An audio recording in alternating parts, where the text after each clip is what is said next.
এই জগতের ভালোবাসাটা না স্বার্থের ভালোবাসা।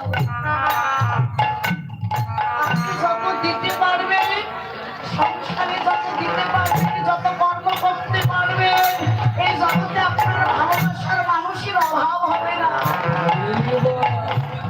আর যখন সংসারে আর কর্ম করতে পারবেন না, সংসারে আর কিছু দিতে পারবেন না, সেই দিন আপনার আর কেউ ভালোবাসবে না। এই জগতে স্বার্থ যতদিন, ভালোবাসা যতদিন, স্বার্থ ঘুরাইলে জগতের ভালোবাসাটা